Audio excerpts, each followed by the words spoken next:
Salut à tous. Alors une courte vidéo aujourd'hui pour vous faire un point sur l'état du marché, ce que j'en pense et où on en est. Donc globalement, c'est pas super joli. On a eu quand même encore des chutes dernièrement. Là, on est sur un petit rebond technique. À voir où ça va aller. Effectivement, moi, j'en sais rien.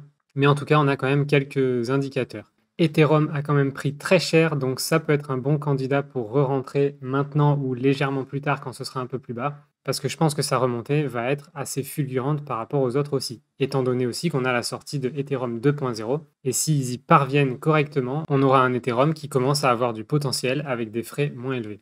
Si je vais maintenant regarder Bitcoin, donc là on commence à être, ici je vous ai pris une courbe, donc chaque bougie représente une semaine. Si vous ne savez pas ce que c'est que ces bougies rouges et vertes, j'ai fait une vidéo dessus qui simplifie un peu les explications. Je vous la mets en haut à droite, n'hésitez pas. Et donc là, on est quand même en train d'atteindre un point assez bas. Finalement, on est en train de rejoindre cette courbe de 2017-2018, pardon, et on va probablement aller se faire un point bas ici là-dedans. Donc à mon avis, ce sera au-dessus de 15, je pense dans les 18-17. Maintenant, on pourrait avoir une mèche qui descend peut-être très bas, genre à 10K, pourquoi pas, c'est pas impossible, mais ça va être très rapide. Donc si vous n'avez pas des ordres automatiques, vous verrez, les échanges ne seront pas disponibles, tout sera bloqué, tout sera coincé et vous pourrez de toute façon pas acheter à ces prix-là.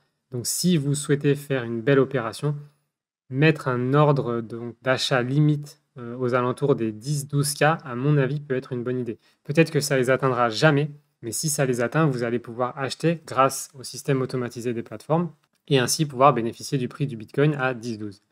Personnellement, je pense que ce sera un bottom où on ne va pas rester longtemps dessus, donc ce sera une opportunité assez courte.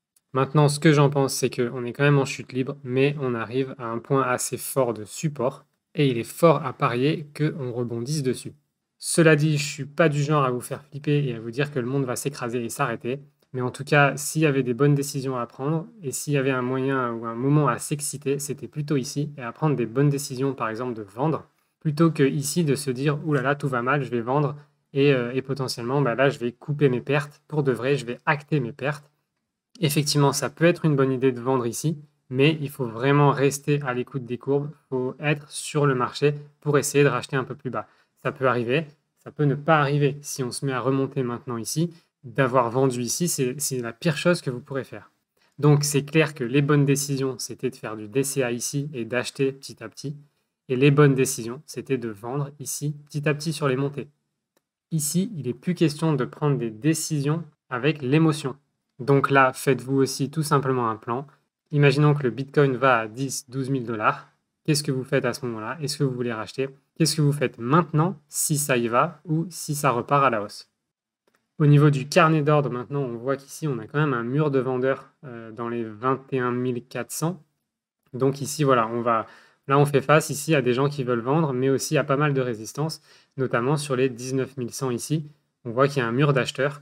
Donc voilà, on a une sorte de range là entre 19 000 et 21 400. Et donc ici, il risque d'y avoir une bataille entre ces deux prix. Ce qui va se passer après, difficile à prédire. Mais on sent quand même ici, vous voyez qu'on a de plus en plus d'acheteurs et de moins en moins de vendeurs sur la hauteur. Ça veut dire qu'il y a quand même plus d'intention de racheter à ce genre de prix ici que d'intention de vendre maintenant ici. Niveau SP500, c'est pas fameux aussi. On voit qu'il stagne un peu ici, il descend. Alors, il a fait aussi chuter la crypto-monnaie, malheureusement, c'est toujours pareil. Lui, il arrive à descendre et remonter un peu, ce qui le fait survivre. Par contre, il fait mal à la crypto aussi. Donc, là aussi, en attente. Mais comme j'ai dit, je pense qu'on va rejoindre. Ici, on voit qu'on est remonté un peu plus fort. Donc, voilà, je pense qu'au niveau de ce point bleu là, je pense qu'ici, on va redescendre vers là. Et ce serait pas impossible que le SP500 crache jusque-là avant de commencer à remonter. Quel effet ça aura sur la crypto? Pareil, je n'en sais rien.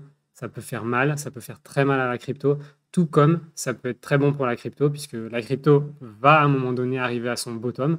Et une fois arrivé à son bottom, bah, peut-être que toute cette chute-là, l'argent qui va sortir des marchés financiers ici, va du coup inonder le marché de la crypto qui pourrait lui remonter bien avant le SP500.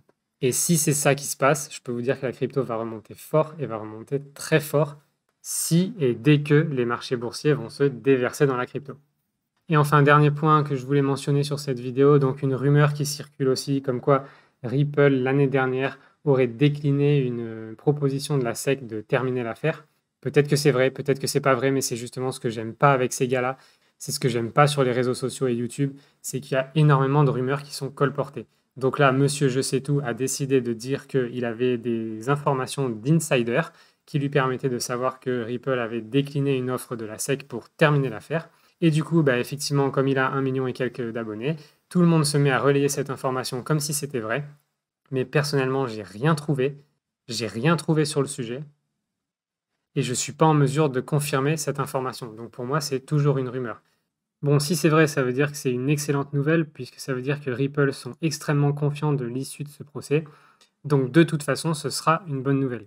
Et au pire, c'est qu'une rumeur. Maintenant, si c'est vraiment une rumeur et qu'il la colporte, pourquoi? Et c'est pas la première fois qu'il nous fait le coup. À 2-3 reprises l'année dernière, il nous a dit que le prix allait exploser en septembre, puis en octobre, puis en novembre, parce qu'il avait des informations d'insider, et le prix du XRP n'a jamais explosé en fin d'année. Donc, ce gars-là et ses insiders, moi, j'y crois pas du tout. Ça veut dire que si vous avez entendu de cette information comme quoi Ripple aurait décliné une offre de la SEC, prenez-la avec des pincettes parce que rien n'est prouvé. C'est simplement une rumeur qui est partie de ce mec-là. Et il n'y a rien de fondé. Donc voilà pour aujourd'hui. Et dans ma prochaine vidéo, je vais vous parler de Flare, de Songbird. Quand est-ce que ça arrive? Quelles sont les opportunités? Et pourquoi c'est un réseau qui va être super important pour la suite et qui arrive le jour de l'indépendance des États-Unis, le 4 juillet. Et en attendant, je vous dis à très vite.